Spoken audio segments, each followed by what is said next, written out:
Hello guys, আসসালামু আলাইকুম। কেমন আছো সবাই? আশা করি বেশ ভালো এবং সুস্থ আছো।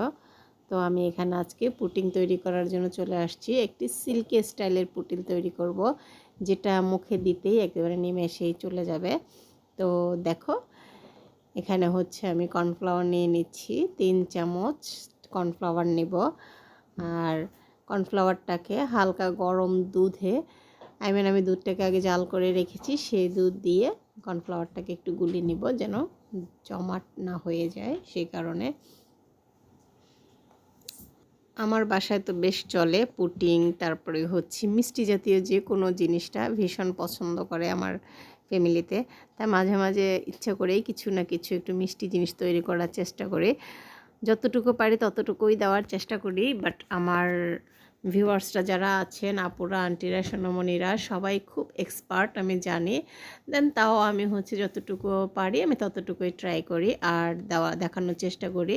তো এই যে এদিক থেকে হচ্ছে আমি কর্নফ্লাওয়ারটাকে গুলে নিয়ে ওই যে গরম করে রেখেছিলাম যে দুধ, আর দুধের ভিতরে হচ্ছে আমি এই যে দেখো কিছু এলাচ, 5টা এলাচ, একটা তেজপাতা দিয়েছি, হালকা একটু লবণ দিয়ে আমি দুধগুলিকে একটু ভালো করে জাল করে নিয়েছি। আর এই যে কর্নফ্লাওয়ারটাকে গুলে দিলাম।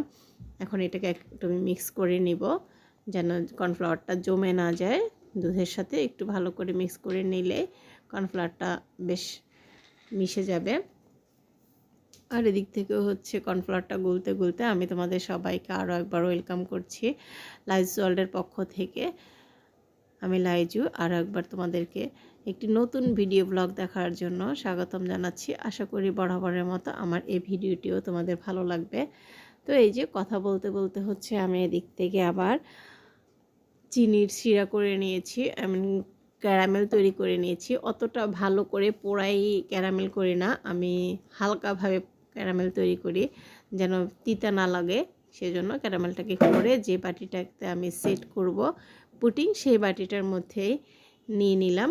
আর চারপাশ থেকে একটু ঘুরিয়ে নিলাম যেন সব জায়গাতে একটু সেট হয়ে যায়। আর এটাকে সেট হতে দিতে হবে কিছুক্ষণ ধরে, যেন একদম বাটির সঙ্গে মিশে থাকে। এই যে দেখো, তো এটাকে আমি সাইড করে রেখে দিব। যে আরও একবার দেখিয়ে দিচ্ছি, সাইড করে রেখে দিলাম। এবার হচ্ছে ডিম নিব, ডিমগুলিকে আমি সুন্দর করে একটু ভেঙে নিব, যেন এখানে আমি 4টা ডিমের পুডিং তৈরি করব। সো এক এক করে ডিমগুলিকে আমি সুন্দর করে ফেটে নিলাম আর একটা বাটির মধ্যে নিয়ে হালকাভাবে কাঁটা চামচের মাধ্যমে ডিমটাকে একটু গুলিয়ে নেব। আর গুলাতে গুলাতে তোমাদেরকে আরেকটি রিকোয়েস্ট করব, যেটা সবসময় করে থাকি বা না করলেই নয়, সেটা হচ্ছে যারা এতক্ষণ আমার ভিডিওটি দেখছো তাদেরকে জানাচ্ছি অসংখ্য ধন্যবাদ।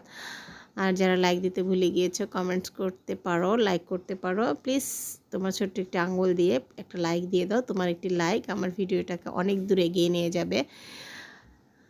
তো যাই হোক, এদিক থেকে হচ্ছে আমি সুন্দর করে ডিমগুলিকে ফেটে নিয়েছি আর ওদিকে দুধগুলিকে হালকা করে ঠান্ডা করে নিয়েছি, যেন বেশি গরম না থাকে, একটা আঙ্গুল চুবানো যায় মতো। তো এই যে দেখো, ডিমটাকে আমি দিয়ে সুন্দর করে একটু লেড়ে দিচ্ছি।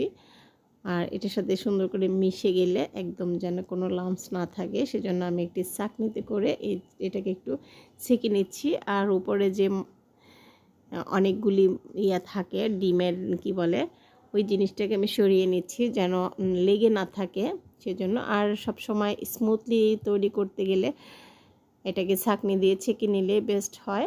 তো আমিও সেই কাজটি করছি। এই যে দেখো, যতটুকু পারছি ততটুকু সরিয়ে নিচ্ছি একটি কাঁটা চামচের মাধ্যমে। তো হয়ে গেল আমার ছাঁকনি দিয়ে করা। আর এদিক থেকে আমি হচ্ছে একটা কড়াই বা পাতিলকে, একটা সসপ্যানকে হচ্ছে আমি একটু ফ্রি হিট করে নিয়েছিলাম। আর সেখানে নিচে একটি ছোট গামছা দিয়ে বাটিটাকে বসিয়ে দিয়ে তার উপরে ঢাকনা দিয়ে আর একটি শিলের যেটা আমরা বলি শিল, ওইটাকে দিয়ে দিলাম যেন হয়ে যায়। তো এটা আমার তৈরি করতে হচ্ছে লেগেছে 25 মিনিট লেগেছে, অত বেশি লাগেনি।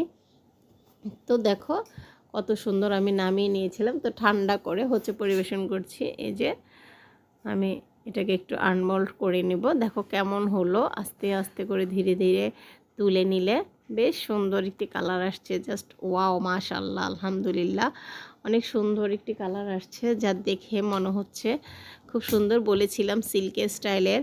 তো দেখবা এখন যখন কাটবো তখন একদম মনে হবে যেন যে এটা বিশেষ করে তোমার যদি পুডিংয়ের মধ্যে হালকা একটু কর্নফ্লাওয়ার অ্যাড করে দেওয়া যায় তখন এই জিনিসটা আরও সুন্দর হয়। একদম আমি এই যে সাইড থেকে একটু ক্যারামেলটাকে সরিয়ে নিচ্ছি, আর দেখো দেখতে এত সুন্দর হয়েছে। আর এদিক থেকে তো আমার সাঙ্গপাঙ্গরা চলে আসছে যার যার বাটি নিয়ে।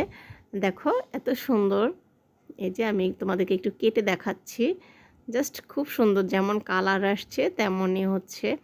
এটা দেখতেও ভালো, খেতেও তো অনেক মজা হয়েছিল। আশা করি সবাই বেশ ভালো করে দেখলে এবং অবশ্যই ট্রাই করে আমাকে কমেন্টস করে জানাবে। এই যে দেখো এত সিল্কি, যাই হোক কেমন হয়েছিল বলবে, আর অবশ্যই লাইক কমেন্ট শেয়ার করবে, পারলে তোমরাও বানিয়ে খেও। আর এদিক থেকে হচ্ছে পুডিং, আর এদিকে নাস্তা তৈরি করেছিলাম, সে নাস্তার সঙ্গে পুডিং, ডিম আর হচ্ছে সকালে ভাজি দিয়ে আমরা নাস্তাটা করে নেব। যদি ভিডিওটি ভালো লেগে থাকে তো সবাই কমেন্টস করবা, লাইক করবা।